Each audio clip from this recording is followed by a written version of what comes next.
Vamos a dar continuidad entonces, para ser respetuosos con los tiempos, a un tema que sin lugar a dudas para todos los docentes, directivos que trabajan en el nivel inicial y en el nivel primario reviste una fundamental importancia en términos de poder contar con herramientas, con estrategias metodológicas que nos permitan de alguna manera también, en línea con lo que venimos escuchando de David, poder pensar en cuáles son los grandes desafíos que requiere hoy un docente de cara a las nuevas tecnologías de la información, de comunicación y de las metodologías que se necesitan para actualizar la formación infantil. Es para mí un enorme gusto poder presentar a Astrid Steverling, que va a tener a cargo el desarrollo de esta conferencia, de este taller, y a la profesora María Marta Rodríguez, que va a actuar en calidad de moderadora.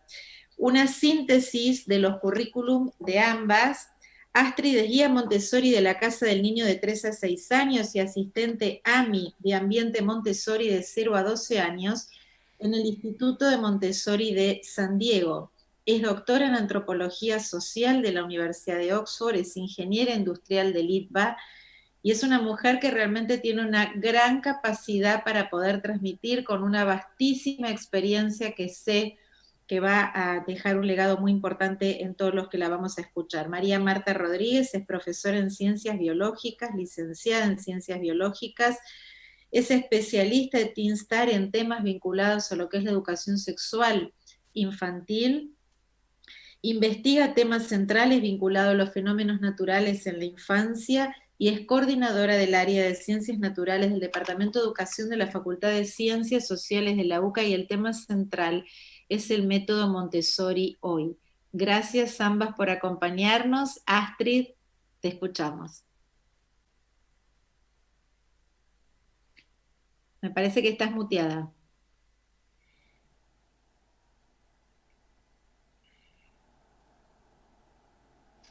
Ahí está. No, no me permitían... hola. Buen día, perdón. No me permitía el host hacer activar el micrófono. ¿Me escuchan bien? Sí, perfecto. Bueno, genial. Bueno, muchísimo gusto. No sé si ya empezamos con la presentación o María Marta. Ok, ya empezamos. Listo, voy a compartir pantalla, ¿sí? A ver si funciona bien esto. Que, bueno, ya estamos. Bueno, mi presentación va a ser recorrer un poco lo que hacemos en Montessori, porque resuena muchísimo con todas las cosas que se vinieron hablando en este congreso, ¿sí? Justamente, bueno, estaba escuchándolo al señor User recién, y justamente en Montessori hablamos del desarrollo del niño y de la educación como una ayuda a la vida de ese niño, ¿sí? Entonces, en lo que nos concentramos realmente es en el desarrollo de esas capacidades del niño para construir la personalidad más plena y más segura y más completa del niño. Y bueno, y voy a intentar mostrarles cómo se hace, porque es obviamente un trabajo muy complejo. Y yo quiero realmente felicitar a todos a la gente que se dedica a la docencia, porque es realmente un trabajo muy difícil. No sé si muy difícil, es muy lindo, pero también es muy complejo, ¿sí? Y muchas veces nos olvidamos de esa complejidad. Pensamos que acompañar al niño es estar con él nada más y hacer algo divertido y entretenerlo, y no se trata nada más de entretener a un niño, ¿cierto? Entonces requiere de verdad pensar en profundidad quién es el ser humano, cuál es el propósito del desarrollo del ser humano, por qué, y cómo sucede ese proceso de desarrollo del ser humano. Entonces, esas son preguntas muy profundas y muy importantes, y las personas que acompañamos a los niños, que no son solo los docentes, ¿no? Por supuesto, todos los adultos en este mundo deberíamos saber y conocer muchísimo más acerca del desarrollo de los niños, porque así ayudaríamos a construir una sociedad mejor. Entonces, bueno, yo solo les voy a mostrar un ejemplo de cómo encaramos esto en el método Montessori. No quiere decir que todo el mundo tenga que hacer Montessori, sino que quizás hay algunos elementos que sirvan, ¿no? para incorporarlos en otros ambientes. Bueno, entonces vamos a arrancar. A ver si podemos pasar a la próxima diapositiva, por favor. Bueno, entonces, si planteamos la educación como una ayuda, ¿sí?, al desarrollo del niño, ¿sí?, tenemos que pensar en cuál es el propósito y en qué consiste ese desarrollo del niño. ¿Mm? La próxima.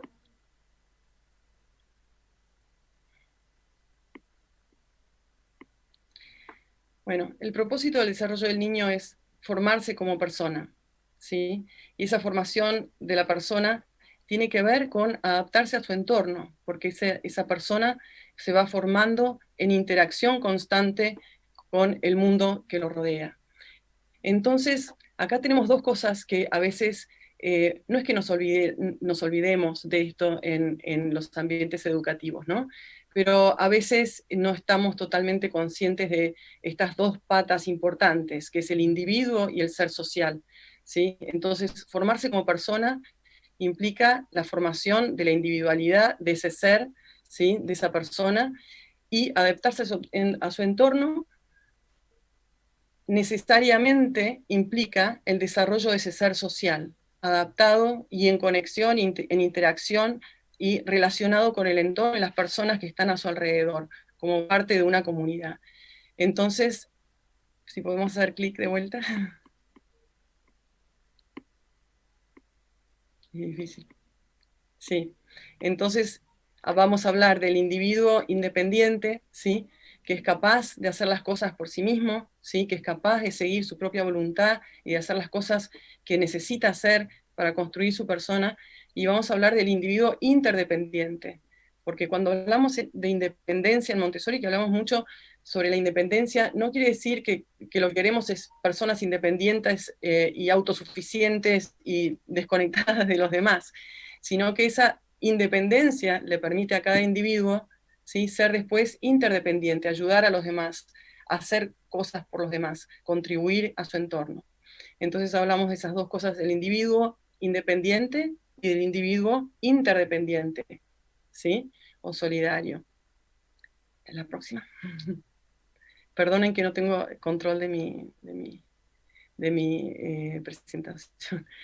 Bueno, entonces, ¿cómo se desarrolla ese niño? ¿Sí? Ese es hablamos del propósito de formar su personalidad y de adaptarse a su entorno, y esa construcción del ser individual y del ser social. Pero ese es el propósito. ¿Y cómo sucede este proceso de desarrollo? María Montessori distingue algunas cosas que son las más básicas en su filosofía o en su pedagogía. La primera es que el desarrollo sigue, ella era médica, ¿no? Vamos a hablar un poquito de María Montessori, así tenemos un contexto un poquito más acabado. Ella era médica, ¿sí?, estudió medicina en Italia, y cuando empezó a trabajar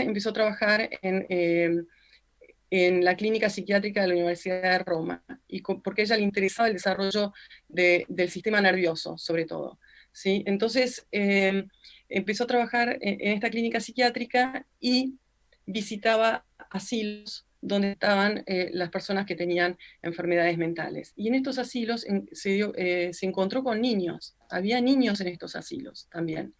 Entonces se empezó a interesar por el desarrollo de estos niños, ¿sí?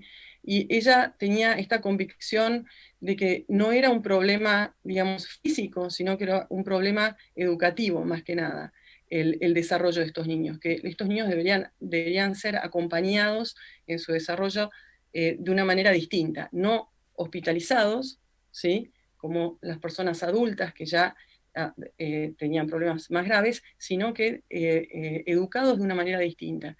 Y entonces ella empezó a trabajar con estos niños bueno, y obtuvo resultados bastante increíbles, ¿sí?, que la gente empezó a decir que era el milagro que había realizado María Montessori con estos niños.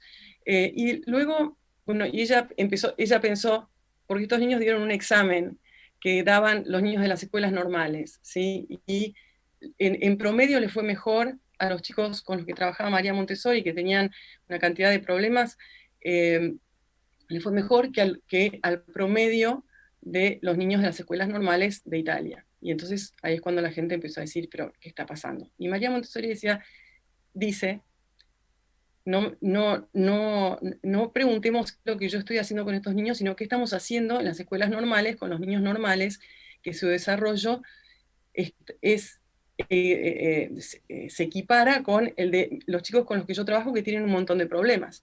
Entonces, empezó a trabajar con un grupo de chicos que tenían desarrollo normal, y ahí empezó realmente a desarrollar su programa educativo, ¿sí? Pero ella no tenía una idea acabada de qué es lo que había que hacer con estos niños. Ella tenía como intuiciones y observaba, tenía un gran poder de observación de qué es lo que estaba sucediendo. Entonces, su manera de trabajar con estos niños era observar qué pasaba, ofrecerles estímulos que ella consideraba que eran adecuados y necesarios para el momento de desarrollo, y eso ella lo tomaba respondiendo a las manifestaciones que ella observaba en los niños, ¿sí? Entonces ella observaba a los niños, se iba a su casa, preparaba materiales, los traía de vuelta al aula, se los ofrecía a los niños, y si veía que los niños se interesaban por ellos y ocurría la concentración, porque ella se dio cuenta que los niños cuando estaban interesados en algo profundamente se concentraban en eso, es una de las observaciones, y eso los dejaba en un estado de felicidad y de paz y de armonía que era maravilloso de observar. Y entonces dijo, es a través de la concentración que el niño se va construyendo de una manera armoniosa con su entorno.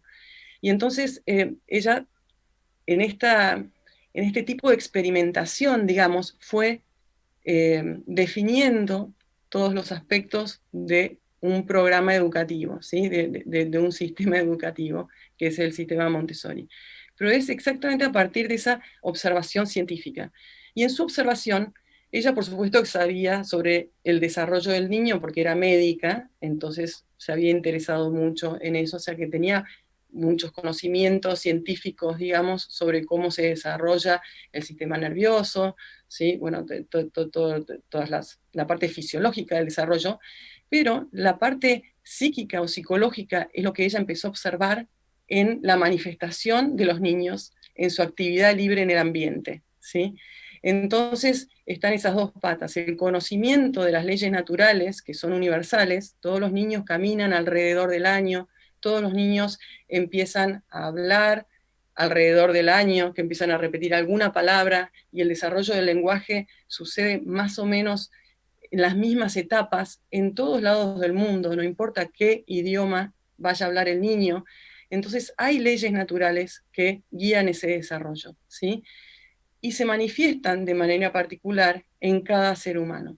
Entonces están esas dos cosas, el conocimiento científico de esas leyes naturales y la observación de la manifestación de esas leyes naturales en cada niño particular, que tiene su propio temperamento, que tiene su propia manera de interactuar o su propia predisposición psicológica, ¿sí? A interactuar con el medio. Y de eso vamos a hablar un poquito más adelante. Entonces María Montessori tiene esta frase que hay que entenderla bien en profundidad, que dice, la naturaleza impone intereses intensos al niño, intereses especiales para la creación de cada elemento. Eso quiere decir que cuando el niño necesita desarrollar el habla, el lenguaje, entonces va a estar interesado en todo lo que tiene que ver con el lenguaje. Y esto es una forma de ver o aproximarse también a cosas que ahora conocemos mucho mejor, ¿no es cierto? Que son los periodos sensibles, los periodos críticos, todas esas cosas que hoy la neurociencia describe con herramientas mucho más potentes, digamos, y mucho más certeras, ¿sí? De las que tenía María Montessori en ese momento, de cómo se construye las redes neuronales, bueno, en qué consisten estos periodos críticos, qué pasa en el tercer, no sé, a los 45 días y qué pasa a los 48 días. Eso exactamente no lo podía observar María Montessori porque no tenía la tecnología, digamos, que tenemos hoy en día para descubrir estas cosas. Pero, por suerte, la neurociencia, ¿sí?, y la psicología del desarrollo, la psicología cognitiva, ahora con muchos más experimentos, ¿sí?, y observaciones científicas de qué es lo que sucede en el desarrollo, han confirmado muchas de las cosas que María Montessori observó, ¿sí? Un poquito como Darwin y ahora la biología evolutiva, ¿sí? Bueno, yo siempre la comparo un poquito con ese Darwin que solo observando y anotando en un cuaderno sus observaciones de lo que él veía en las capas de tierra en la Patagonia Argentina, o, bueno, en todas sus observaciones. Bueno, de la misma manera, María Montessori observó esas manifestaciones de los niños y con una profunda comprensión, digamos, de lo que estaba sucediendo, ¿no? O una profunda reflexión, más que nada. No sé si tenía una comprensión mucho más profunda que nosotros, pero sí un poder de observación y de relacionar esas cosas que estaba mirando y de analizarlas, ¿sí? Entonces ella lo que vio en estas observaciones fue este niño activo, ¿sí? Que el niño, para concentrarse, ¿sí?, para llegar a esa integración de su persona que tiene que ver con estoy interesado en algo y entonces voy a usar toda mi persona, todas las dimensiones de mi persona, mis manos, mi mente, mis emociones, para lograr esto que a mí me interesa hacer, ¿sí? Y ahí se logra la concentración y la integración, lo que ella decía, la integración de la personalidad, la integración de todos los elementos que forman la personalidad, que es muy compleja, ¿sí? Se integran cuando el niño está concentrado, pero el niño se concentra solo si está activo, si puede manipular las cosas con sus manos, si puede, si tiene elementos concretos que lo ayudan a desarrollar esa concentración, ¿sí? Entonces, de eso hablamos cuando hablamos de niño activo, ¿sí? Y quiero hacer una aclaración, estoy hablando del desarrollo del niño en los primeros 6 años de vida, ¿sí? Después estas cosas van cambiando, ¿no? Entonces el niño forma su personalidad en interacción con el ambiente que lo rodea y a partir de sus propias experiencias. Y esto está totalmente confirmado también por las neurociencias y por la psicología cognitiva y psicología del desarrollo.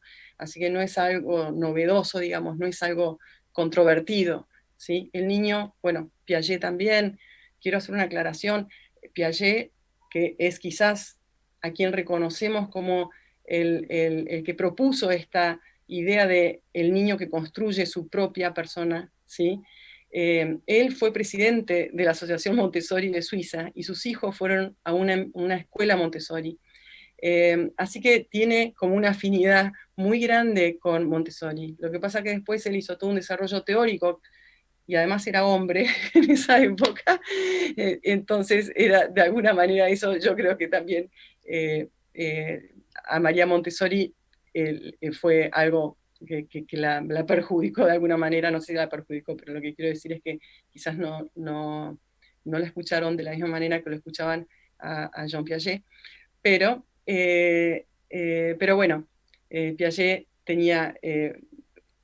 hizo una carrera más académica, digamos, de sus investigaciones, y María Montessori hizo una carrera mucho más práctica, ¿sí? Se dedicó a desarrollar el programa concreto en el aula que reflejaba todas estas ideas y que respondía a todas estas observaciones que ella había hecho, ¿no?, sobre el niño y su desarrollo. Bueno, a ver, sigamos adelante una vez más. Bueno, y el niño, además, en sus observaciones, ella vio que el niño muestra ciertas características o tendencias o predisposiciones, ¿sí?, que guían su interacción con el ambiente. Y me quiero detener un poquito en estas tendencias o predisposiciones, porque esto tiene que ver con justamente el desarrollo psíquico del niño, o sea, el desarrollo de la personalidad del niño, que es lo que más nos interesa, ¿sí? Entonces, vamos a la próxima.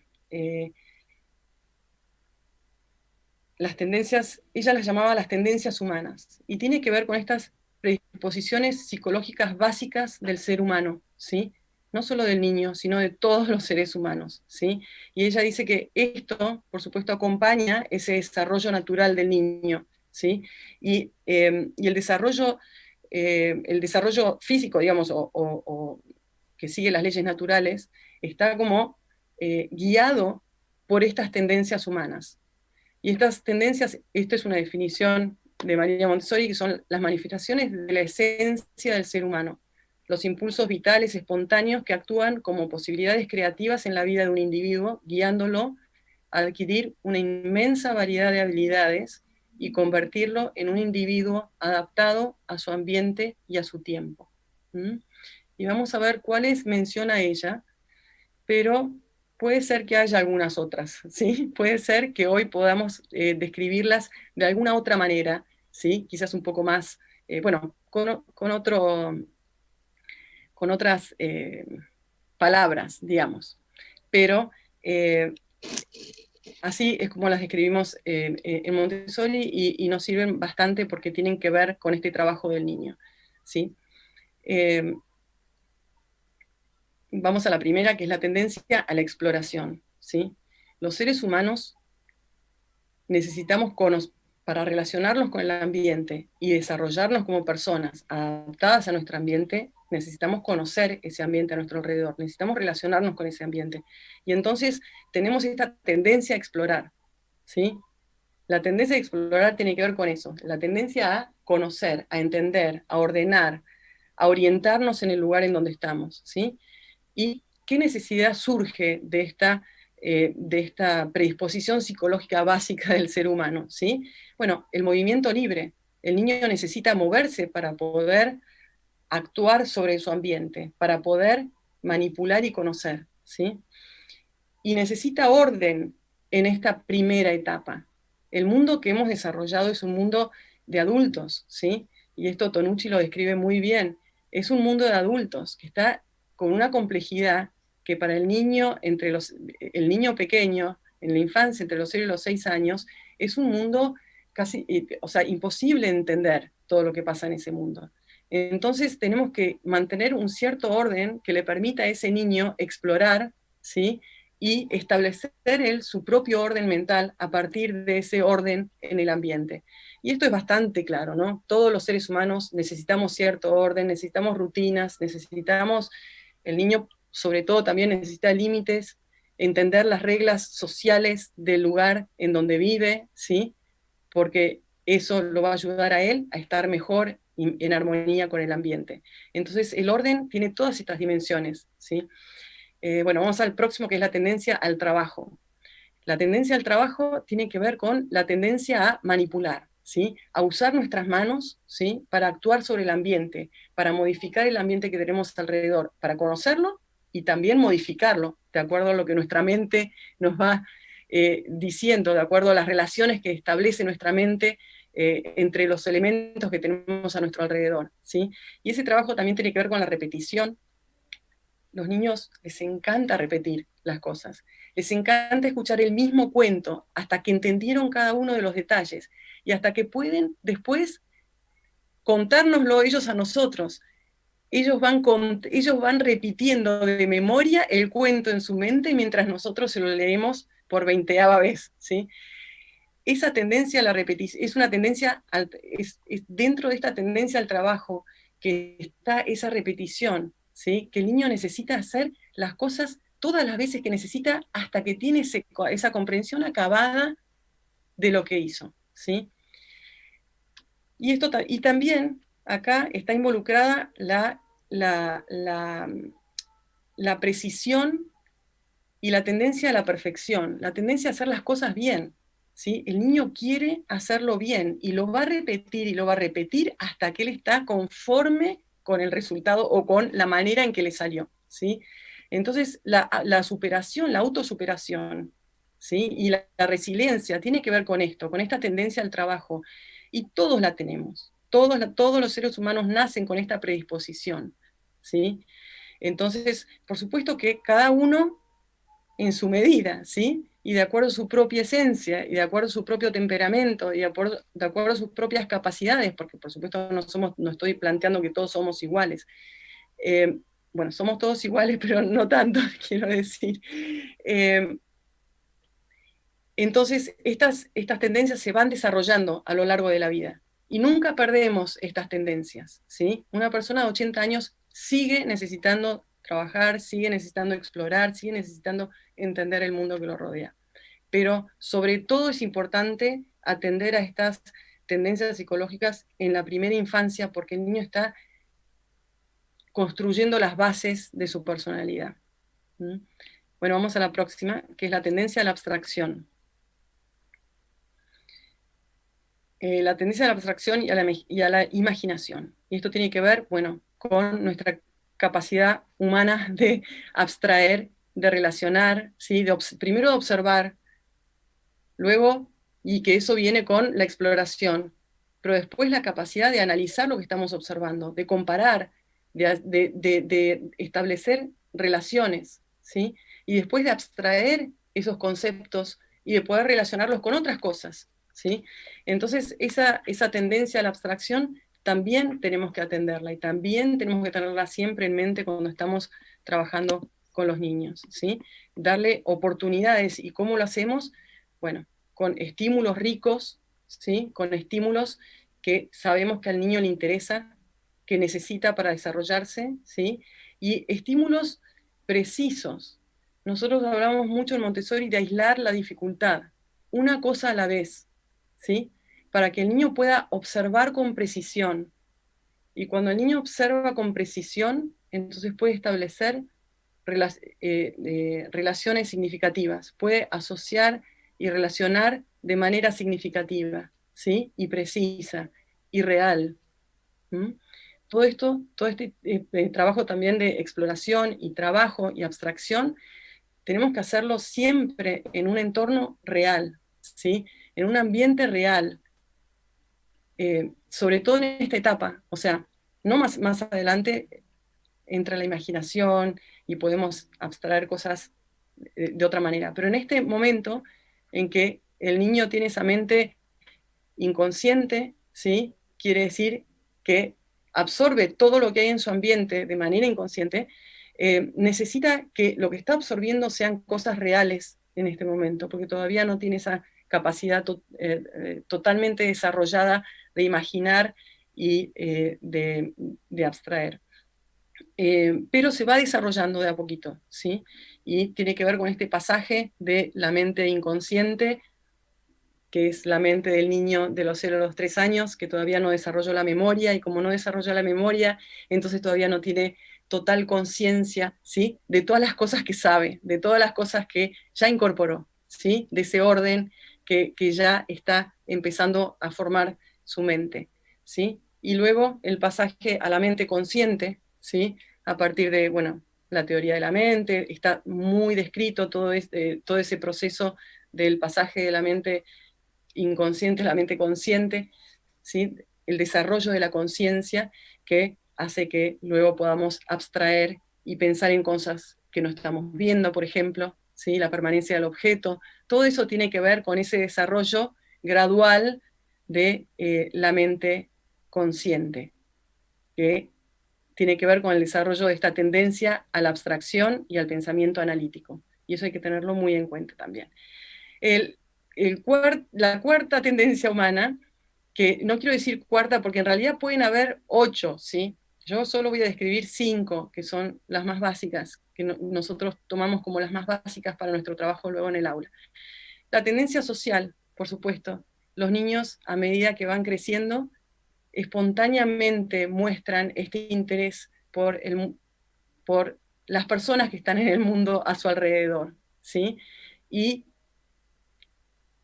hay todo un desarrollo de esa socialización, ¿sí? Que es muy importante.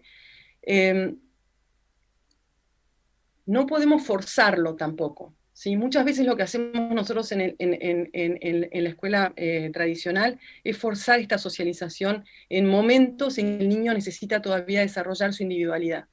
¿Mm? Entonces, siempre tener en cuenta que el niño primero necesita desarrollar su individualidad y luego va desarrollando esta capacidad social, ¿sí? Esta habilidad de relacionarse con los demás. Y acá hablamos de la empatía, ¿sí? Del desarrollo de esa empatía, de la solidaridad, del comprometerse, del sentirse valorado por los demás en su ambiente, ¿sí? El establecer esos vínculos y esa comunidad en el aula. Y la última es la tendencia, bueno, y aquí también por supuesto tiene que ver el desarrollo del lenguaje, ¿no? Con esta tendencia social.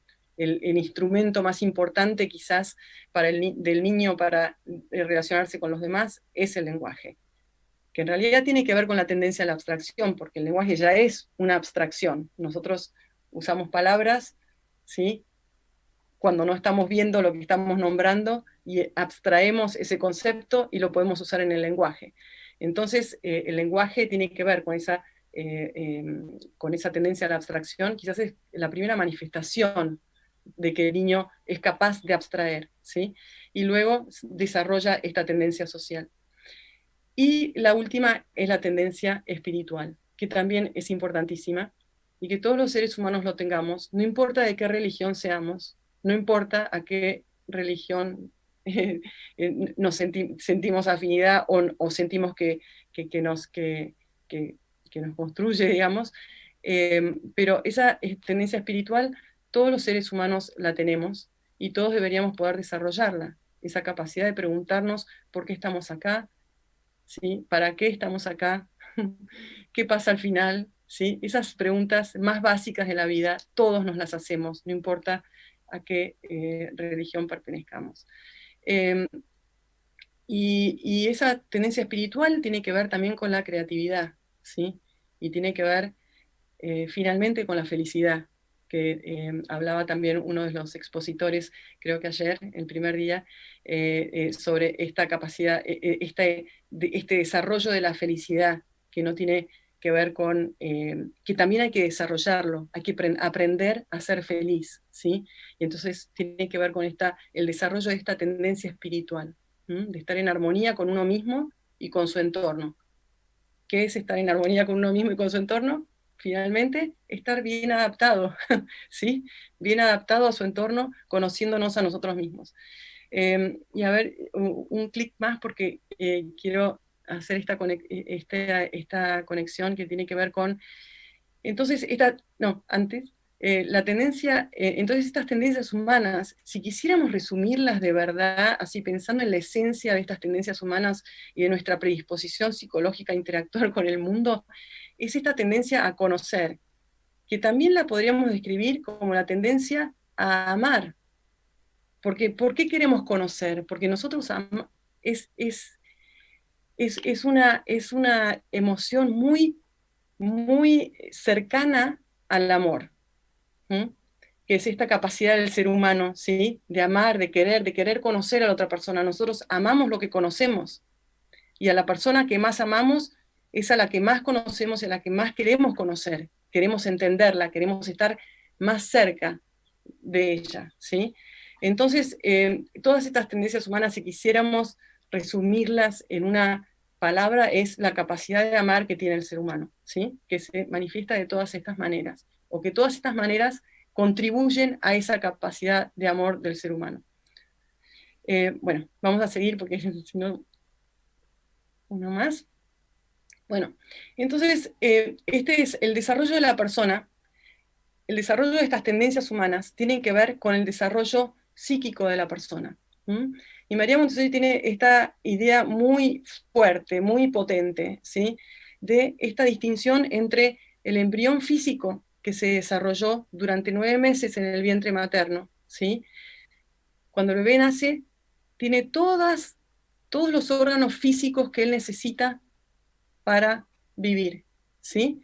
Físicamente está completo, no está totalmente desarrollado, se va a seguir desarrollando, por supuesto, físicamente, va a crecer hasta el 1,80 m o 1,70 m, ¿sí?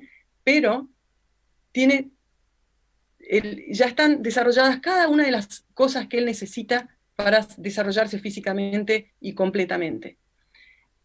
Y un nuevo clic. En el momento que nace ese bebé, comienza el desarrollo psíquico. Entonces, el embrión físico en el vientre materno durante los primeros 9 meses. Y el embrión psíquico, ¿sí? Que es el desarrollo de cada uno de esos, ella lo llama órganos psíquicos. De la misma manera que tenemos órganos físicos que nos permiten crecer y desarrollarnos físicamente, hay órganos psíquicos que nos permiten desarrollarnos y crecer psicológicamente y como personas y como seres humanos, ¿sí? Y eso se desarrolla en los primeros 3 años de vida, ¿sí? El embrión de cada una de esos desarrollos psíquicos, psicológicos de la persona. ¿Mm? Entonces, todo el cuidado que recibe el embrión físico, lo tiene que recibir también el embrión psíquico, ¿sí? En este segundo vientre, como le dice María Montessori, que son los primeros 3 años de vida. Por eso es tan importante. Y ella dice, no es que el niño sea débil, no es, el cuidado que tenemos que tener no es porque el niño sea débil en estos primeros 3 años de vida, sino que es porque tiene un gran poder creador, es un momento creativo, ¿sí? De la personalidad del niño, que hay que cuidarlo en todos sus detalles, ¿sí? Para que ese desarrollo sea lo más armonioso, lo más fuerte y lo más pleno posible. Entonces vamos a ir adelante en qué consiste este segundo vientre, ¿sí? Este segundo vientre es lo que deberíamos hacer en las escuelas, en nuestra casa, ¿sí? Este segundo vientre es lo que tenemos que crear alrededor del niño, y María Montessori lo llama el ambiente preparado, ¿sí? Para que ese niño se pueda desarrollar de la mejor manera posible. Los órganos psíquicos son el que ella menciona, que también pueden haber otros, se les pueden ocurrir otros, pero los más importantes que distinguen son las emociones, que tiene que ver con aprender a reconocer nuestras emociones y después a regular nuestras emociones, ¿sí? Aprender a, y eso obviamente sucede en el entorno, ¿no? En interacción con el medio. El órgano de la voluntad, ¿sí? El órgano de la voluntad es el poder identificar cuál es mi necesidad y actuar para satisfacer esa necesidad. Y esa es la voluntad. Y se ve en esa tendencia a la exploración, ¿sí? El que yo quiero conocer, quiero ver, quiero tocar, quiero modificar más adelante, una vez que entiendo de qué se trata y qué es lo que le hace falta, qué más hace falta, ¿sí? Entonces el órgano de la voluntad es ese sentimiento de agencia, ese sentido de agencia, de autodeterminación, de control de uno mismo, ¿sí? Que es muy importante. El movimiento coordinado, ella habla mucho del trabajo con las manos, ¿sí? Y el movimiento coordinado tiene que ver con esa voluntad. Si yo con mi mente guío mis manos, ¿sí? Entonces, de esa manera controlo mis movimientos, y a eso lo llamamos movimiento coordinado. Entonces, el movimiento coordinado no tiene que ver nada más que con cuán fino es mi movimiento, o cuán precisa soy yo con mis manos, sino también cuán efectivamente mis manos responden a mi mente, ¿sí? ¿Cuánto puedo yo dirigir con mi mente y lograr todo eso que mi mente me está planteando que logre, ¿sí? Con mis manos. Entonces ese movimiento coordinado es muy importante y tiene que ver con ese desarrollo de la voluntad. Ella dice que es a partir del movimiento que todo surge, ¿sí? Entonces por eso no nos olvidemos del movimiento con los niños. Muchas veces les pedimos que se queden quietos y es totalmente contrario a su tendencia, ¿no? A sus tendencias humanas. El órgano del lenguaje, que es tan importante para la creación también del cerebro y del pensamiento y efectivamente de la inteligencia más adelante, ¿no? De ese poder de razonar y de relacionar cosas. Y eso también está muy estudiado. Y el razonamiento o el pensamiento analítico. Estos órganos, lo importante de esto es pensar en estos órganos como si fueran músculos, ¿sí? Y ella dice, de la misma manera que desarrollamos los músculos del cuerpo, hay que desarrollar el músculo de la voluntad. Entonces, ¿qué quiere decir? Hay que practicarlo todos los días y en la medida que el niño puede, ¿sí? Entonces, el niño tiene que poder elegir las cosas que le gustan hacer, elegir las cosas en las cuales se quiere concentrar. Y esa libre elección la vamos desarrollando de a poquito, ¿sí? Entonces, preparamos un ambiente donde el niño pueda elegir, donde todas las cosas que hay en el ambiente son buenas para su desarrollo. Entonces, él puede elegir cualquiera de esas cosas que hay en el ambiente. No puede elegir cruzar la calle, ¿sí? Porque eso no es adecuado a su nivel de desarrollo, digamos, a su etapa del desarrollo. Pero sí puede elegir qué remera ponerse, sí puede elegir qué zapatos quiere usar hoy. ¿Mm? Entonces, siempre de acuerdo a sus necesidades. Pero entonces, ese músculo de la voluntad hay que desarrollarlo de a poquito y siempre en la medida y en el ritmo que el niño puede hacerlo, ¿sí? Bueno, ahora sí vamos para adelante.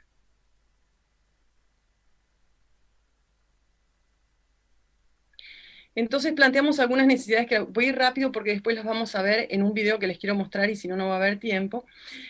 Bueno, las necesidades básicas que planteamos son la confianza, por supuesto, que nace con el apego seguro, ¿sí? Y hay muchísimas cosas escritas sobre esto de la confianza y el apego, y podemos ver todo el desarrollo de esa personalidad como momentos de apego y separación, de apego y separación, de apego y separación, ¿sí? Momentos donde el niño va creciendo y conquistando su independencia o su individualidad, ¿sí? Y eso lo podemos ver también desde este punto de vista del apego.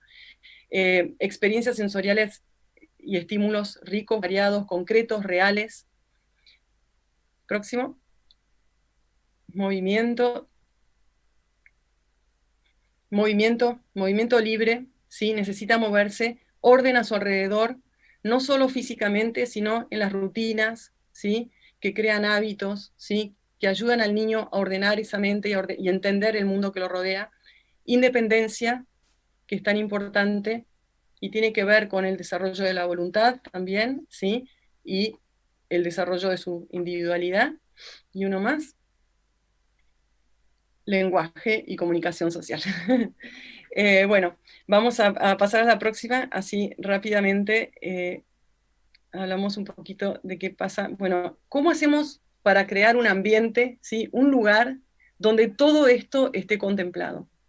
Y esté contemplado de una manera armónica, coherente, ¿sí? Integrada, ¿sí? Son todas palabras que usamos un montón siempre en toda la educación, ¿no? Bueno, ¿cómo lo hacemos de manera concreta? Porque todos entendemos estas cosas y no son nuevas. Yo me imagino que ustedes las escucharon de mil maneras distintas, con distintas palabras, pero que más o menos dicen lo mismo, ¿sí? Pero ¿cómo hacemos para bajar esto a un aula? ¿Cómo hacemos para bajar esto a un ambiente donde los niños realmente puedan desarrollar cada una de estas cosas, ¿sí? Bueno, en Montessori se planteamos tres cosas importantes, de las cuales ya hablé bastante. El niño activo, el ambiente preparado y el adulto guía, ¿sí? Y estas son como los tres focos en la educación Montessori. Y cuando yo digo adulto guía y no maestro, porque esto incluye a los maestros, pero también incluye a los padres, también incluye a los abuelos, también incluye a los tíos, también incluye a cualquier adulto que esté en contacto con un niño, ¿sí? Y el ambiente preparado tiene que ser todos los ambientes en los cuales está el niño, no solo el ambiente en la escuela, sino también el ambiente en su casa, el ambiente en lo de la abuela, el ambiente tiene que estar preparado, en la ciudad, como dice Tonucci, la ciudad también debería estar preparada para que el niño pueda ir a explorar el parque solo, sin peligros y sin problemas, ¿sí? Bueno, sigamos adelante.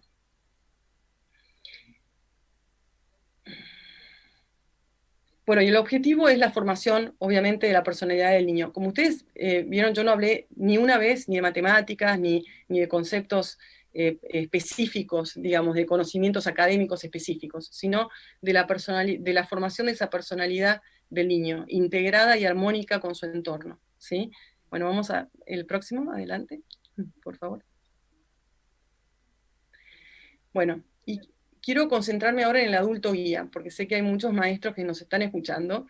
Eh, el adulto guía, la idea más esencial es que el motor del desarrollo del niño es siempre interno, ¿sí? Es a partir de ese interés interno, de esa tendencia a explorar, de esa tendencia humana, esa energía vital que tenemos los seres humanos, ¿sí? Y nadie puede forzarlo ni realizarlo desde afuera, sino solo asistirlo. ¿Mm? ¿Y cómo asistimos a ese desarrollo? Bueno, primero con el conocimiento, ¿sí? De las leyes naturales del desarrollo. Próxima. Segundo, con la observación, ¿sí? Para identificar las necesidades verdaderas de cada niño y para responder al interés de cada niño en el momento justo. Y esto es importante. Una de las ideas muy fuertes de Montessori es este desarrollo de la independencia, ¿sí? Y que los logros del niño tienen que ser logros propios de él, ¿sí? Entonces, quitarle esos logros al niño, cuando nosotros vemos que un niño está atándose el cordón, nos queremos ir de la casa, tenemos que salir, estamos apurados, pero se está atando el cordón, y tarda, y tarda, y está probando, y prueba, y no puede. Si nosotros en ese momento interrumpimos ese proceso, y vamos y decimos, no, mira, así se hace, y lo hacemos rápido, y, aunque no lo hagamos rápido, lo interrumpimos, y lo hacemos por él, estamos quitándole esa posibilidad, pues quizás no se logre, pero esa posibilidad de que el niño sienta un logro propio, ¿sí? Y ese logro propio es lo que lo va a fortalecer, lo que le va a dar confianza y lo que lo va a llevar a querer seguir explorando y a querer seguir probando y a querer seguir enfrentándose a desafíos. Entonces, es muy importante responder al interés en el momento justo, pero también a la necesidad de cada niño en el momento justo. ¿Sí? Solo vamos a intervenir si el niño se está frustrando. Porque no queremos que se frustre, queremos que quiera repetir y tratar y volver a intentarlo. Pero si el niño está concentrado haciendo algo y vemos que está con alguna dificultad, no intervenimos hasta que no observamos de verdad que se está frustrando. Porque cualquier ayuda innecesaria detiene el crecimiento. Y preparar el ambiente, ¿sí? Ofrecerle los estímulos que le interesan a partir de lo que nosotros sabemos del desarrollo del niño, ¿sí? Y a partir de lo que observamos que a ese niño le está interesando en cada momento, que respondan a sus necesidades de desarrollo en cada momento. Y muchas veces, y lo que sucede en el ambiente Montessori, es que la parte más importante de esto es en cada momento, porque más o menos la currícula o las actividades ya las tenemos diseñadas y ya las tenemos armadas, digamos, y pensadas en todos sus detalles y en todos sus propósitos. Pero la habilidad es ofrecerle cada una de estas actividades en el momento justo. Bueno, vamos más adelante. Y guiar y vincular, ¿sí? Al niño con ese ambiente. ¿Y eso qué quiere decir? Mostrarle al niño, no tengamos miedo de mostrarle al niño, no le quitamos creatividad cuando le mostramos cómo usar las cosas, cuál es el propósito de cada una de las cosas que tenemos alrededor del niño, ¿sí? Y eso lo hacemos en Montessori con la presentación. Le mostramos cada una de las actividades a cada uno de los niños, ¿sí? De manera personalizada, y ahora lo vamos a ver en el video. También guiar quiere decir ser modelo para el niño, ¿sí? Nosotros, los maestros, los adultos, somos modelos para el niño en todo lo que hacemos, no solo en cómo hacemos las cosas, sino también en nuestra manera de reaccionar al mundo, en nuestra manera de relacionarnos nosotros con el mundo y con las demás personas. Entonces, esto de que somos modelo es muy, muy, muy importante, ¿sí? También le mostramos al niño cómo regulamos nuestras emociones, cómo vivimos en armonía con nuestro entorno. Guiar también implica respetar al niño y confiar en él, ¿sí? Confiar en que el niño es su propio camino de desarrollo y que ese camino de desarrollo está marcado por esas leyes del desarrollo y por la propia esencia del niño, ¿sí?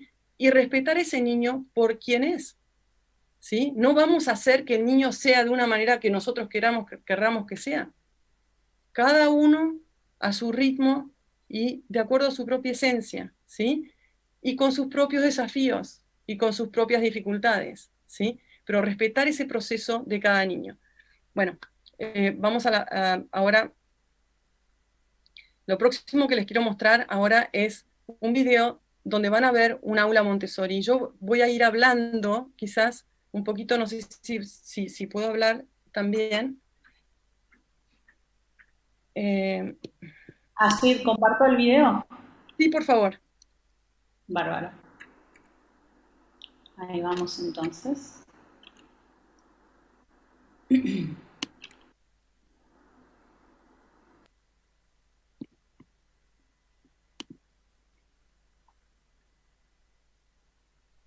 Lo que les voy a mostrar ahora son 3 ambientes distintos y 3 niños distintos en distintos ambientes Montessori. Y les voy a hacer el ambiente preparado consiste en un aula, ¿sí? Con estanterías bajas, con actividades expuestas en esos estantes bajos, a los cuales los niños tienen libre acceso.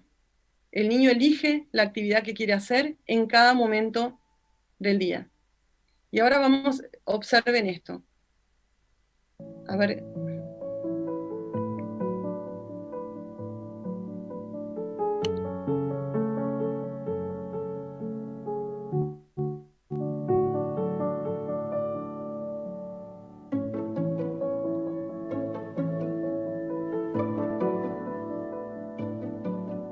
Los niños llegan, cada uno elige una actividad que quiere hacer y se pone nosotros decimos trabajar, pero en realidad es hacer una actividad.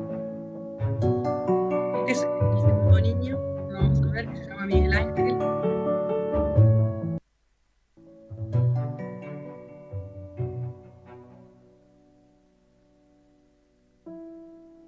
Esa es la guía en uno de los estudiantes.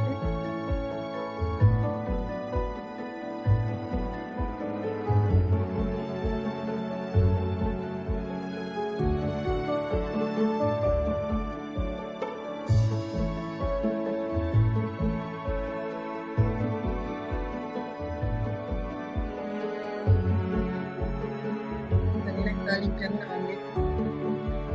Miguel Ángel está tratando de atarse el cordón. Y hay una compañerita que le está ayudando.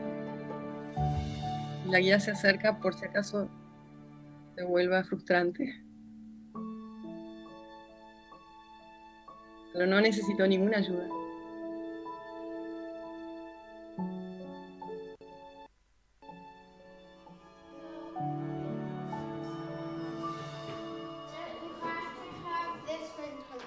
Esta nena se llama Paloma.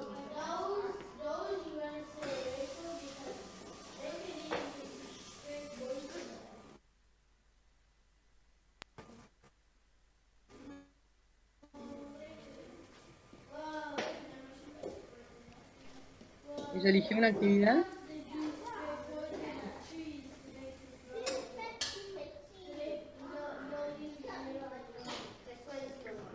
Y ahora la guía le va a mostrar, le va a darle una lección con esa actividad.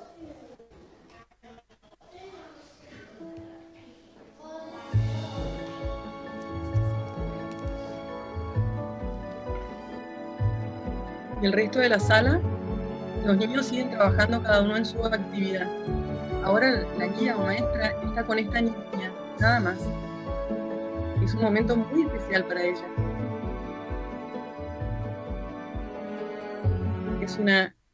Es una actividad de reconocimiento fonológico que hacemos con pequeños objetos marcando el sonido con el que empieza sapo.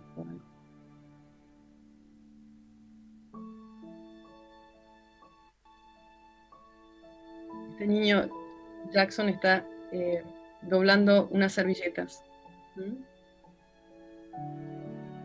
Son servilletas cuadradas que tienen distintas líneas por donde es casi como si estuviera haciendo origami, pero con un poquito más de ayuda, digamos, con unas marquitas más.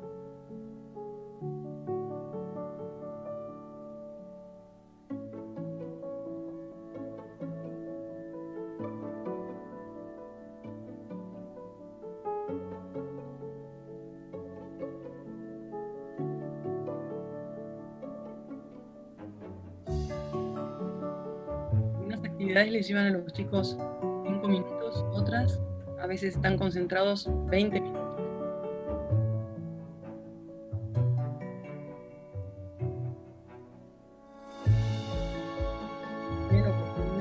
el ambiente y trabajar individualmente con la actividad que ellos les interesa hacer. Cuando el niño está concentrado, no lo interrumpimos. Y ahí terminó la clase de Paloma. Y hay una amiga que la ayuda a llevar las cosas, ordena la alfombrita y la devuelve a su lugar. Cuando un niño hace una actividad, la toma, la lleva donde la quiere hacer, elige la mesa o el lugar en el piso donde quiera trabajar, y después recoge todo, guarda todo y lo devuelve a su lugar en el estante, porque hay otro niño que luego va a querer elegir esa actividad.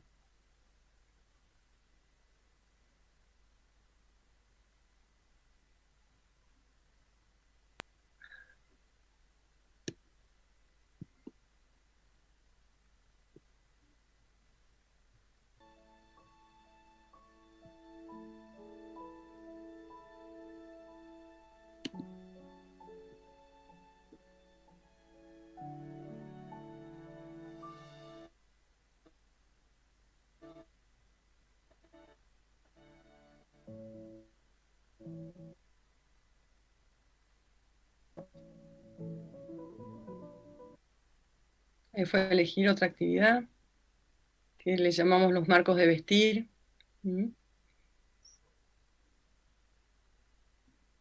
Es una actividad donde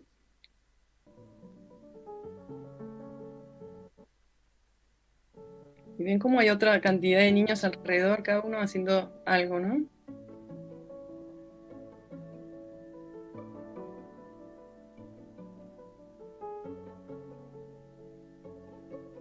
Ahí decidió que quería hacer los botones pequeños. Es un marco de vestir donde pueden prender botones, digamos.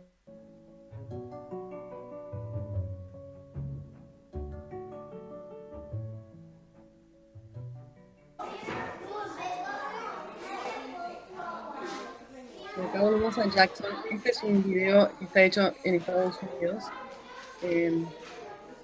Así que ahí hacen el snack, como le dicen, es como una merienda que los niños, si tienen hambre, pueden servirse solitos.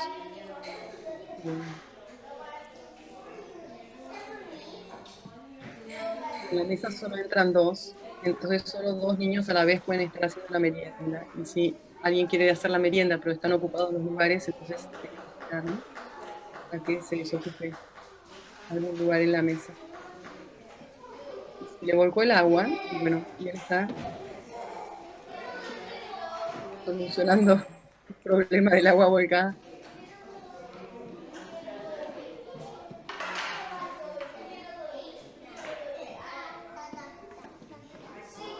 Y alguien le mostró, por supuesto, ¿no?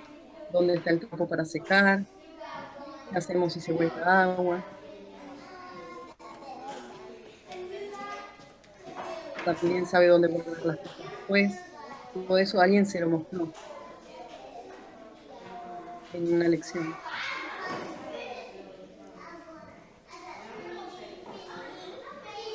Si alguien es en general el adulto guía, a veces con sus compañeros. Como ven, hay niños de 3 edades aquí, ¿no? Son edades integradas en el aula de 3, 4 y 5 años, hasta que pasan a primer grado. Ese es el movimiento que se ve.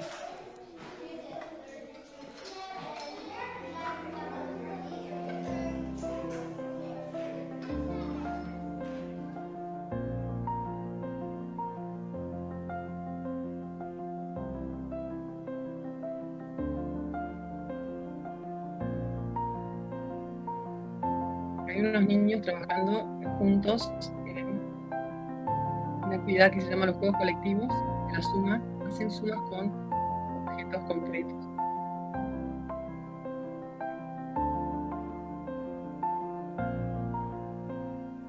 Miguel Ángel lo que hizo hasta ahora fue observar.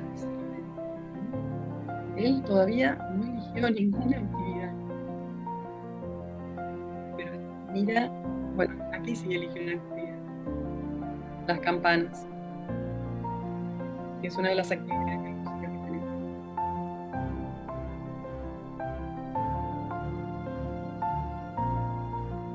pero ahí se sienta a observar lo que están haciendo otros niños, pero no los interrumpe, mire.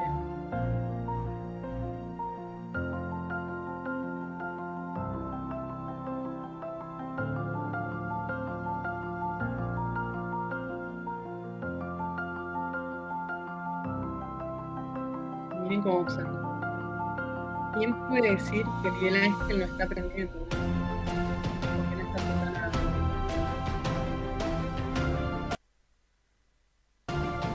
Y después eligió una actividad. Y la actividad que eligió es justamente lo de atar tejones.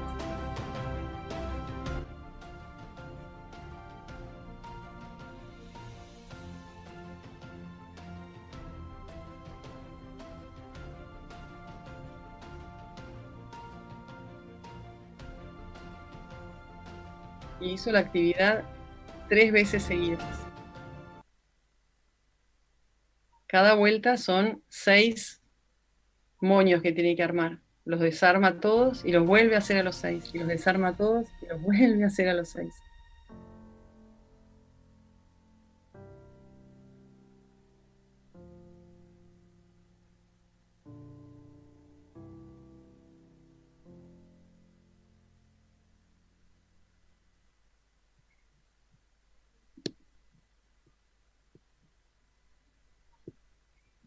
El gran logro de ese niño, ¿no?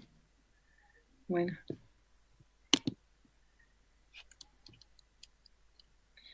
Bueno,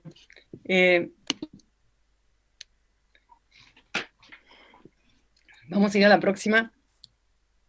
Quiero hablarles de algunas de las cositas que vimos ahí. Vimos esa libre elección de actividades, ¿sí? El ejercicio de la voluntad. El niño elige la actividad que quiere hacer. El aprendizaje es autodirigido, tiene control sobre ese aprendizaje. ¿Y cuántos estudios hay hoy en día que hablan sobre la necesidad del niño de controlar su propio aprendizaje, ¿sí? De sentir que los niños que sienten control de lo que están haciendo y que pueden elegir, eligen desafíos más altos, eligen justamente en esa zona de desarrollo próximo, ¿sí? Cosas que saben que pueden hacer, pero que no están seguros, ¿sí? Y este aprendizaje autónomo, ¿no? Y la responsabilidad que eso genera. Bueno, lo próximo vimos concentración, ¿sí? Vimos concentración, vimos repetición, ¿sí? Vimos cómo mismo Jackson, el niño que estaba haciendo la merienda, vieron cómo se movía en el asiento. Es un niño bastante muy inquieto, pero cuando estaba haciendo las servilletas lograba esa concentración y esa integración de todas sus habilidades y de sus emociones y de sus habilidades, ¿sí? Vimos perseverancia, cómo Miguel Ángel perseveró en aprender a atarse los cordones, ¿sí? Repitió y lo logró. Esa resiliencia también. Y esa concentración le permite al niño conocerse a sí mismo, ¿sí? Ese estar totalmente en armonía consigo mismo implica un conocimiento de sí mismo, ¿sí? Una habilidad de poder regularse, ¿sí? Bueno, y vemos cómo estas actividades concretas, los niños necesitan esas actividades concretas que involucran el cuerpo, los sentidos y la mente, ¿sí? Para llegar a esa concentración, y que son actividades reales y significativas. Cada una tiene un propósito. Cuando nosotros le mostramos una actividad al niño, es porque le queremos mostrar el propósito de esta actividad. Después el niño va a hacer un redescubrimiento cuando hace la actividad por sí mismo, porque no se va a acordar exactamente cada uno de los pasos que nosotros le mostramos, pero tiene en su mente el propósito de esa actividad y hacia dónde va. Y entonces encuentra la manera de llegar a ese resultado, ¿sí? Y en eso consiste también el mostrar. Y las edades integradas, vimos esas que hay chicos de 3, 4 y 5 años, ¿sí? Lo que permite eso es que de verdad proteger esa motivación interna del niño. El niño lo está haciendo no porque hay otro que lo está haciendo, sino porque él lo quiere hacer. Hay solo una de cada actividad en el ambiente Montessori. Si el niño quiere hacer algo que está haciendo otro, tiene que esperar, tiene que ejercitar esa paciencia. Hay muchísimos momentos de ejercicio, digamos, de esas funciones ejecutivas, ¿no es cierto? De esa autorregulación, ¿sí? para estar en armonía con el ambiente y poder actuar de manera armónica en ese lugar. Hay colaboración y aprendizaje de pares. Vieron cómo la niña le muestra a Miguel Ángel cómo atarse el cordón, pero después también los niños más grandes son los mejores maestros de los niños más pequeños, y todo el tiempo se da espontáneamente esa ayuda solidaria, digamos, de los más grandes, o esa ayuda porque quieren mostrar que ellos no lo pueden hacer, pero también porque quieren ayudar al otro. Y siempre, en general los niños son muy buenos para identificar exactamente en qué necesita ayuda el niño más pequeño, ¿sí? Y existe este respeto porque cada niño está en un momento distinto del desarrollo, o haciendo una actividad distinta, y cada uno tiene sus propias habilidades, y no hay una competencia directa de todos hacemos lo mismo al mismo tiempo y vemos a quién le sale mejor, ¿sí? Entonces así protegemos esa motivación interna y ese respeto. Y vemos ese adulto guía que observa, que es modelo, que respeta y confía, respeta a cada niño y confía en cada niño, y que también mantiene esos límites, ¿sí?, dentro del ambiente. El rol del adulto es mantener esa armonía en el ambiente, poniendo límites muy claros. Y en general el límite es uno solo, somos cuidadosos y amables con nosotros mismos, con nuestros pares, con nuestros compañeros y con el ambiente. Todo se reduce a eso, somos cuidadosos y amables, ¿sí? Amables es respetar al otro, ser amable con el otro, ¿sí?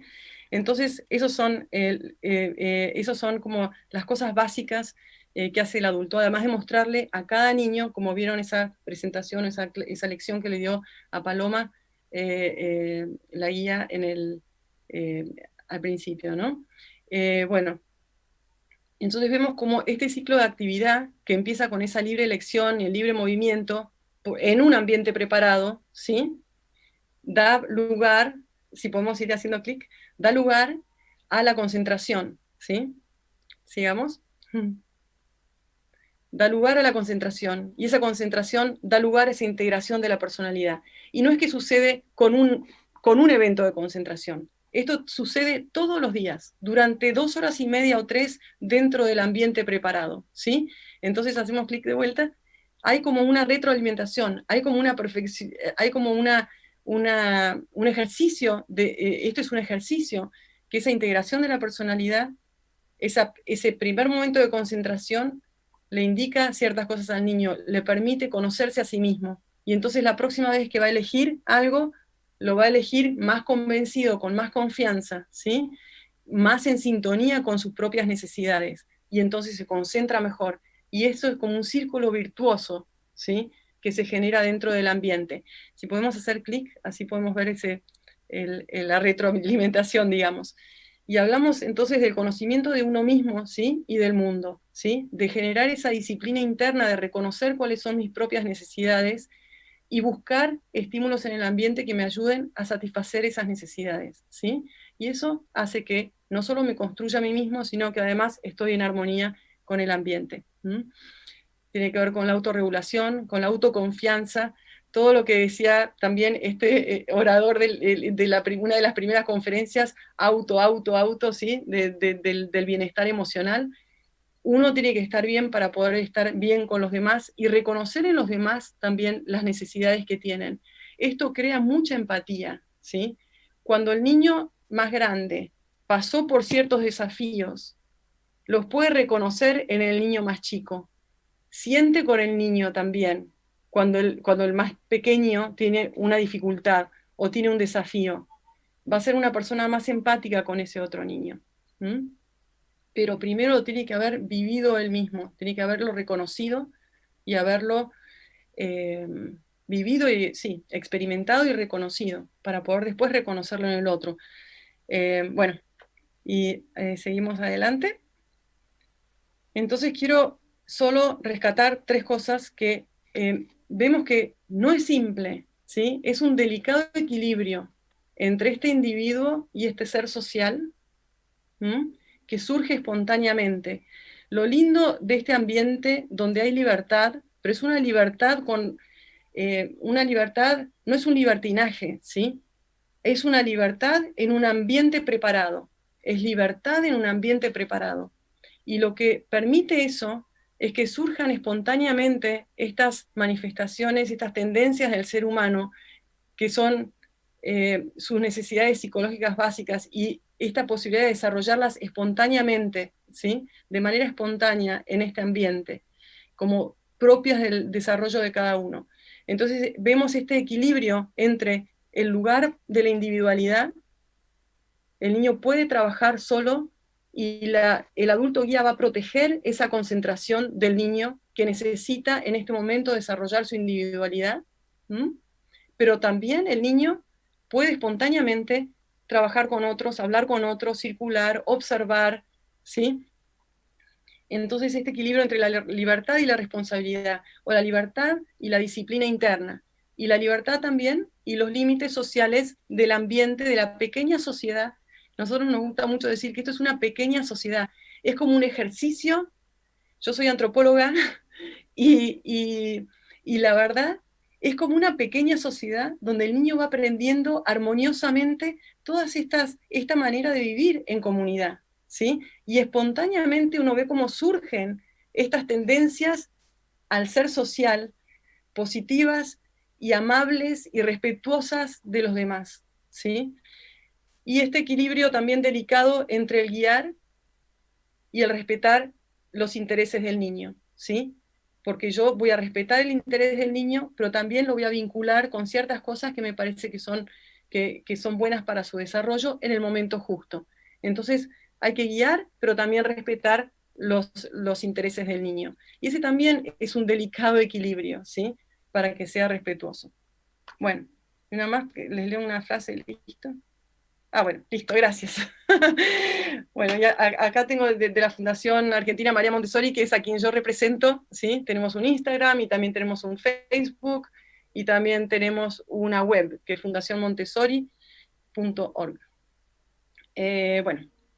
Muchas gracias, Astrid. Muchas gracias. La verdad, un placer y además de un placer, un gran desafío, ¿no? Es un gran desafío. Dejo, mientras tanto, ahora vamos a pasar a algunas preguntas que fueron surgiendo, algunas que hemos pensado entre nosotras de algunas cosas para completar, que coinciden plenamente con las cosas que fueron surgiendo en el chat. Así que, bueno, vamos a hacer una síntesis de eso. Les dejo mientras la placa porque una de las últimas preguntas tenía referencia a esto, ¿no? ¿Con quién nos contactamos para aplicar el método Montessori en nuestras escuelas? Así que, bueno, quedan los datos y el contacto que ahí les deja Astrid en esta última diapositiva. Bueno, creo que, como decía recién, no solo es un método que sus ideas suenan bien, sino que evidencia en el desempeño de los niños los logros del desarrollo, ¿no? No es algo que solamente suena bien y aparece lindo, ¿no? Cuando uno hace las observaciones del ambiente, ve eso y da gusto, ¿no? Verlos trabajar. Hoy en día, un siglo después, ¿no? Más de un siglo después de la propuesta de María Montessori en este método, quisiera detenerme en esto, ¿no? Algo esbozaste al comienzo. Hoy, un siglo después, sigue siendo una metodología innovadora, ¿no? Entonces, este enfoque resulta casi paradójico. ¿Cuál sería ese elemento, a tu criterio y en base a tu experiencia, innovador de María Montessori? ¿Y cómo convive, porque las preguntas venían en este sentido, cómo convive las nuevas tecnologías y las nuevas pedagogías, ¿no?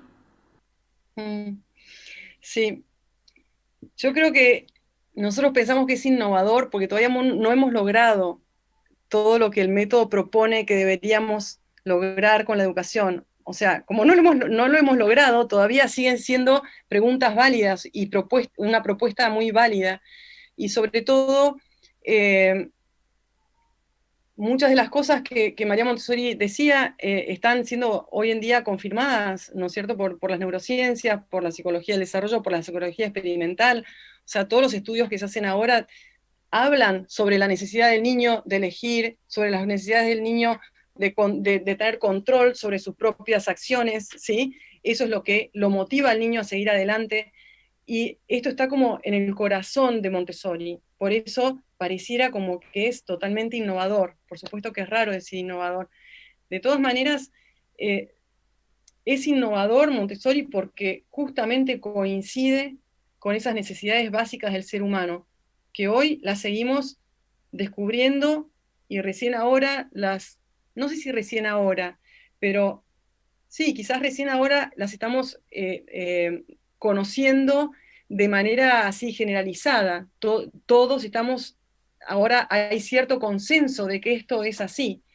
Pero creo que tiene validez el método Montessori porque justamente eh, reconoce y es coherente en su totalidad con la construcción psicológica del ser humano, digamos, con las tendencias psicológicas del ser humano. Y esas tendencias no cambiaron, ¿sí? Hace 200.000 años que apareció el primer Homo sapiens, nuestro cerebro no ha evolucionado demasiado desde ese momento, ¿sí? Entonces, esas necesidades psicológicas eran las que tenía Colón cuando nació, eran las que tenía, no sé, María Montessori cuando nació, y son las que seguimos teniendo nosotros. Y el hecho de que no logramos armar un sistema educativo que atienda a todas estas necesidades, creo, hace que esto siga siendo vigente, o sea, que este planteo, digamos, siga siendo vigente y que la manera que propuso María Montessori o el programa Montessori, que sí creemos que responde un poco mejor, más completamente a todo este conjunto de necesidades psicológicas del niño en su desarrollo, ¿sí? Hace que sea muy innovador. Y es verdad que no está muy difundido el método Montessori, si pensamos, o sea, en todos los continentes hay escuelas Montessori, ¿sí? Yo creo que el problema es que no es tan fácil, no es tan fácil atender a todas estas necesidades de manera armoniosa, coherente y completa, ¿sí? En un aula, todos los días, ¿sí? Requiere de una preparación del adulto y de un cambio de enfoque muy importante, ¿sí? Que en los sistemas educativos que tenemos, en la escuela como institución y la manera que está organizada, muchas cosas van en contra de eso. Por ejemplo, las escuelas Montessori, al principio en Argentina, el primer obstáculo era que no podían tener edades integradas. Y las edades integradas, o sea, no eran reconocidas por el, sistema, por el ministerio. Y las edades integradas es totalmente esencial para el trabajo de esta manera. Entonces hay como muchos obstáculos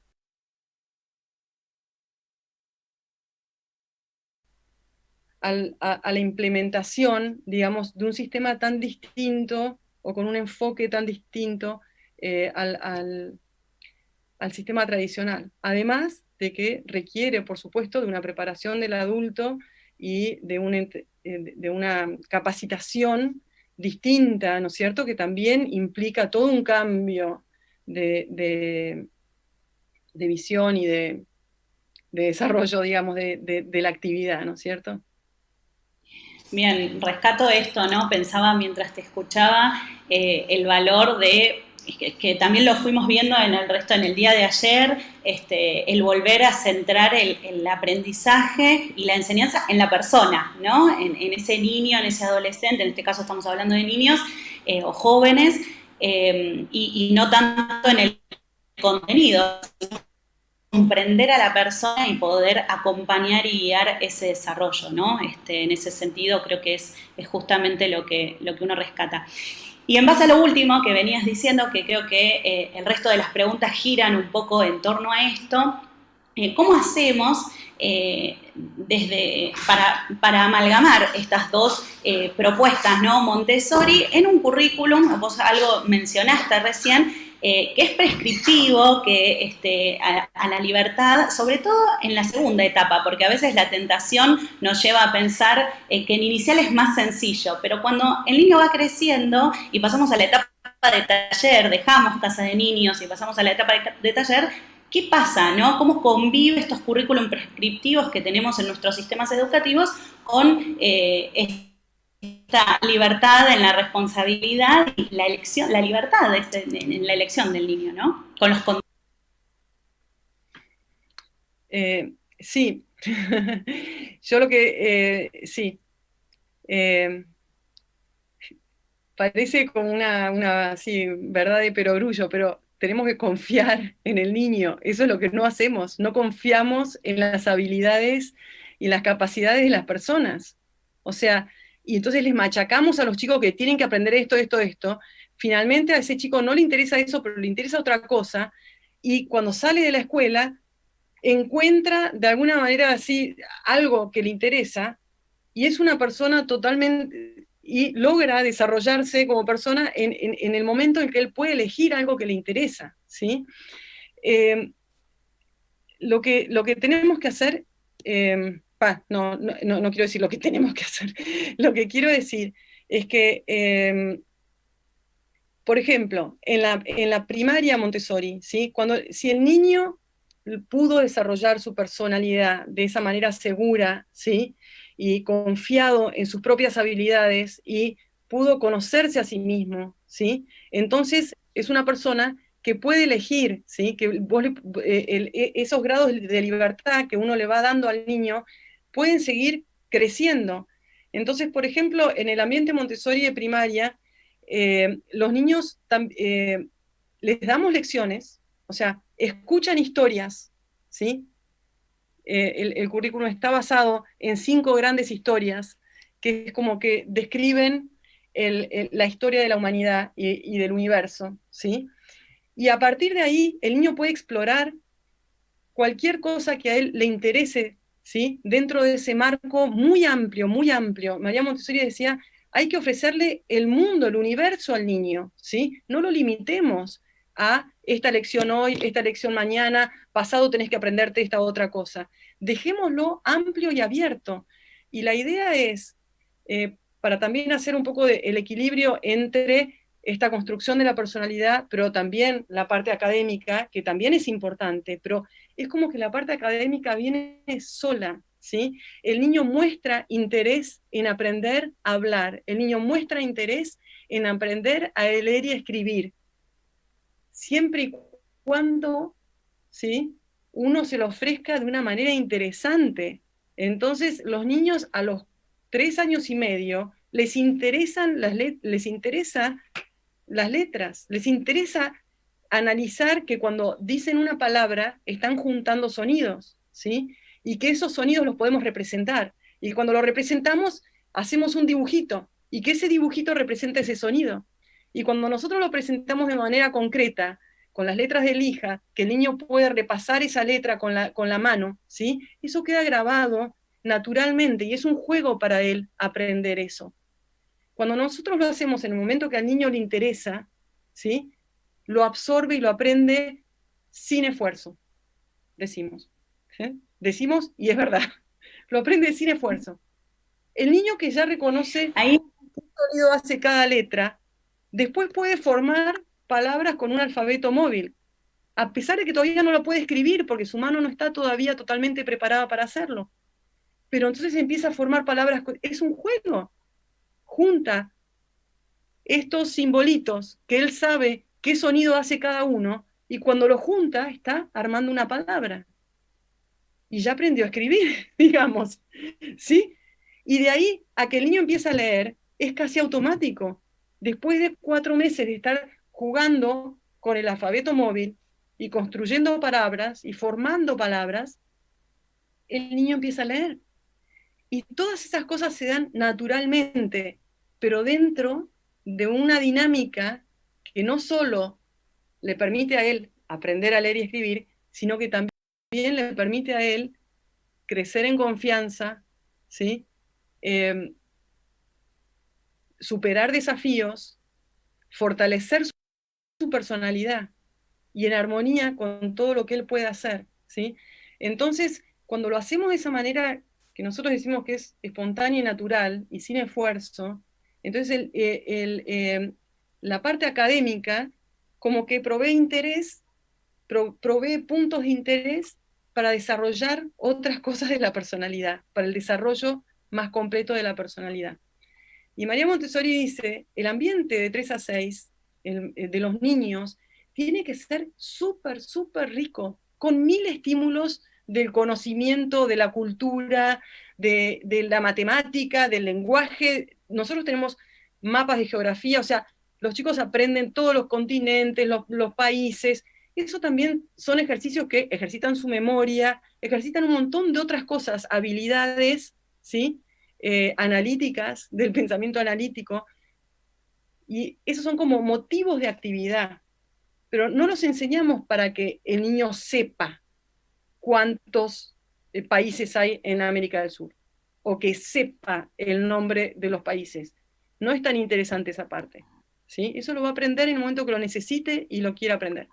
Pero también María Montessori hablaba de estas semillas de interés, que nosotros plantamos semillas de interés a lo largo de estos 3 años que los niños están en el aula de 3 a 6. Y después en la primaria, los chicos, eso les quedó como parte de su construcción, se encarnó, ese interés se encarnó ya en el niño. Es un niño que está interesado en todo el mundo a su alrededor. Y entonces ahí, que el niño es más independiente, que tiene posibilidades de ser más libre, puede decidir, yo tengo que ir al Museo de Ciencias Naturales porque quiero ver este dinosaurio y quiero ver de qué se trata. Ok, organicemos cómo haces para ir ahí.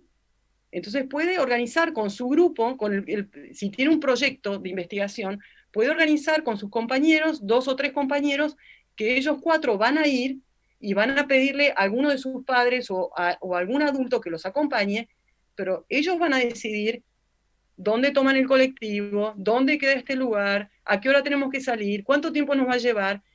Entonces todo eso sigue siendo parte de construirse a ellos mismos como personas independientes, ¿sí? Y con posibilidades de solucionar cosas en el ambiente. Si están haciendo una investigación sobre, no sé, los planetas, pueden querer ir a hablar con un profesor en la universidad que es un experto en Marte, ¿sí? Y entonces hay que abrirles, se les va abriendo el mundo a los niños, ¿sí? Y en la primaria, entonces, vemos cómo los chicos trabajan más en grupo, pero porque espontáneamente ellos necesitan trabajar en grupo, en colaboración.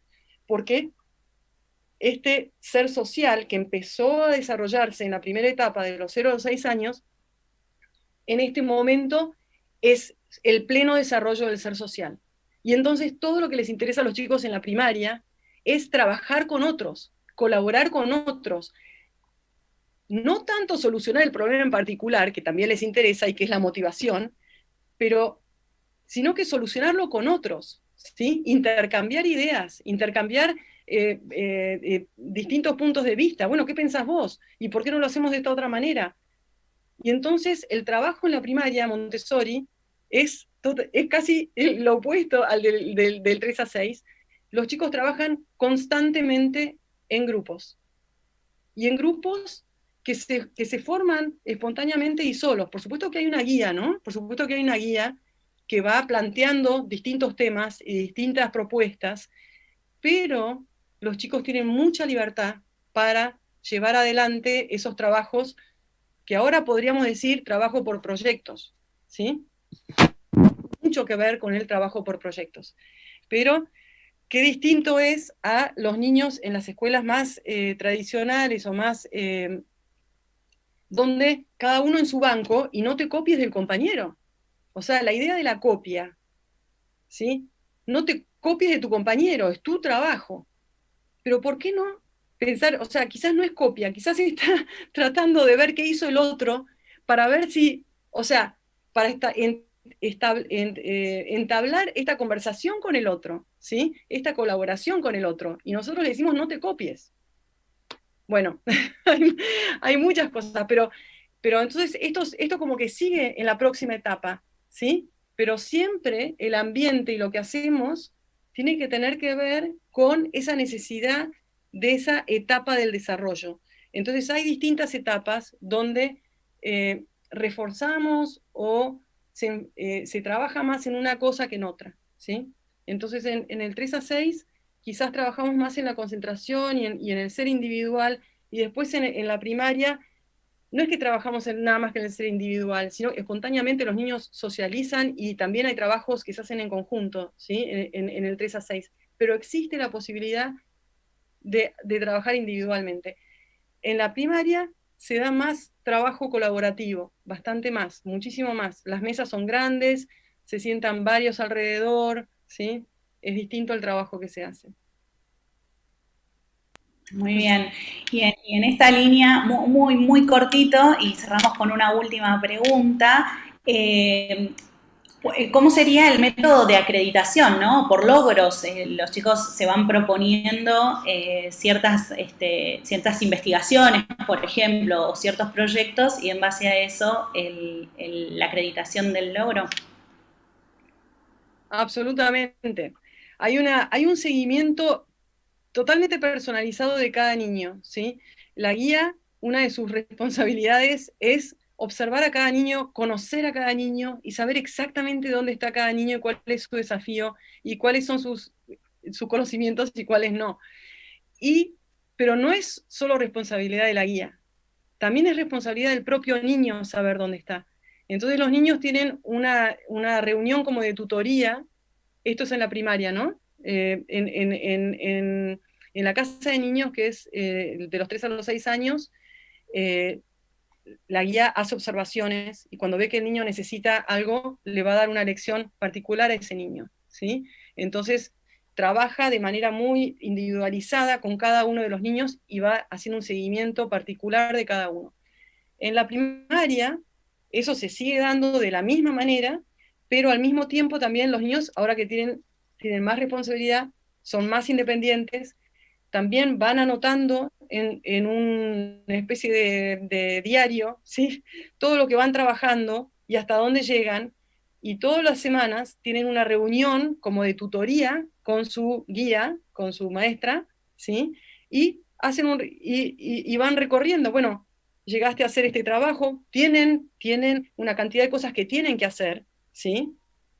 Pero lo pueden hacer en el momento que ellos quieran durante la semana. Al final de la semana hay una conversación con la guía y dice, bueno, hiciste bueno, no le preguntás, hiciste, bueno, a ver, ¿qué hiciste de matemáticas? Entonces el niño le va a decir, ah, bueno, terminé este trabajo, hice este otro, y entonces pueden decir, bueno, ¿qué te gustaría hacer? ¿Qué otro trabajo te gustaría hacer? Bueno, y así se proponen trabajos para la semana siguiente. Y la guía va sabiendo por dónde está ese niño, qué es lo que le interesa hacer, qué es lo que no le interesa tanto, pero quizás necesita saber. Entonces, quizás la guía lo va a acompañar un poco más en ese aspecto, en esa área, ¿no? La semana siguiente. Así es como lo hacemos. Bueno, así de rápido. Bueno, muchísimas gracias, Astrid. Creo que quedan varias consultas por responder, desde dónde empezar para hacer convivir estos dos sistemas, ¿no? Que alguien que quiere empezar a implementar alguna de las ideas del método Montessori. Y me quedo, para cerrar, con esto que al comienzo decías, del conocimiento de la mano del amor, ¿no? Como si fuera la otra cara del amor. Son las dos alas, creo yo, del desarrollo de los niños. Así que muchísimas gracias. La verdad que fue un placer y nos plantea todo un desafío de volver a pensar en la educación en la primera infancia.